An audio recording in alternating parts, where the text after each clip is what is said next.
Hello, hi, Karen Hatcher, broker and CEO of Sovereign Realty and Management. Wanted to answer a question I've been getting a lot lately as it relates to rental applications.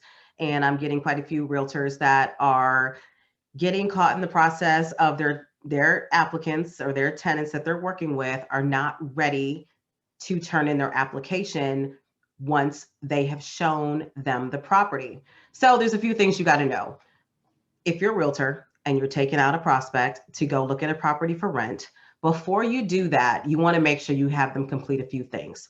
First, you need to know the baseline information about that tenant prospect because every management company has different criteria as it relates to minimum credit scores, debt to income ratios, and you want to make sure that they meet at least a baseline minimum of that. Most management companies are going to be looking for income at least 3 times the rent. Okay.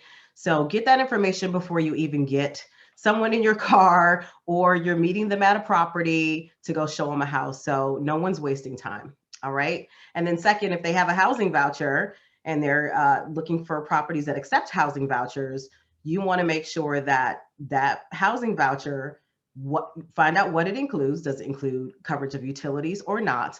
And then also, how many bedrooms and baths does the voucher include? And even if they have a voucher, it does not mean that they are automatically accepted because some management companies also require for housing voucher applicants to also meet the application criteria as it relates to credit, criminal background, debt to income ratios, and so forth. In those situations, housing vouchers are treated just like income, and it's basically a different source of income. So get some information up front.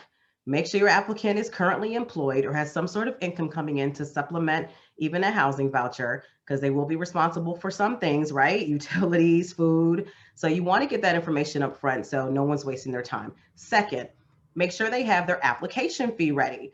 Most companies are taking application fees online. Here at Sovereign, it's an online application and an online application fee. Because of that, multiple people are going to see properties all at the same time, usually, right? There's that property may have been shown 2 or 3 times that day. So you need to be ready to put your application in immediately. And all of the supporting documents must be in at the same time. If you don't have all the supporting documents in at the same time, it's going to cause a delay in your application. Okay, supporting documents include: one, your driver's license or some form of government identification or passport. Two, you're going to need to show your income. If you're getting a payroll check, you need to have at least minimum the last 2 pay stubs, and they need to be full pay stubs, not screenshots of partial pay stubs. They need to be full in its entirety with the logo and letterhead of the company, a regular full pay stub. If you get automatic drafts for your automatic deposits for your pay stub, you need to log online and download that material prior to submitting your application so you have it ready to go. Okay. After that, you're also going to want, if you work for yourself, right? You're self employed, you're going to need to show bank statements.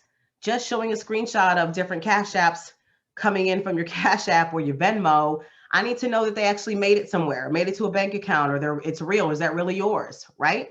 Does that really belong to you? So we're going to need to see bank statements. I'm going to need to see your tax returns. Okay, so that's if you work for yourself. You've got to understand that we have to see some documentation. Okay, we have to see documentation. Lastly, reservation fees.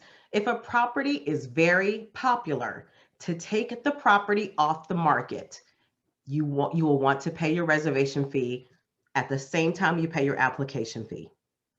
If for any reason you are not qualified or your application is not accepted, that money gets refunded back to you. However, if you are approved for the property and you have paid that reservation fee is non-refundable. So if you get approved and you pay your reservation fee and you don't accept the property, then yes, that reservation fee is non-refundable. But if you want that property, you would have to pay the reservation fee anyway if you were approved and you paid it after. This is just a way to secure and hold that property up front for you. Okay. So if you want to, you know you're going to be qualified because you've checked the qualifying criteria for that company, for the property that you're going to see, you turn in that reservation deposit. Once you're approved, that reservation fee will turn into your first month's rent at move-in. Okay, so it's not like a fee that's just going to go to line someone's pockets. No, that fee is going to turn into your first month's rent at move-in.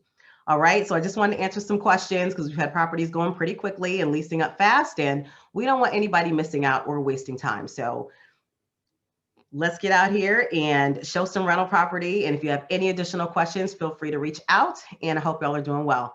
Have a good day. Bye.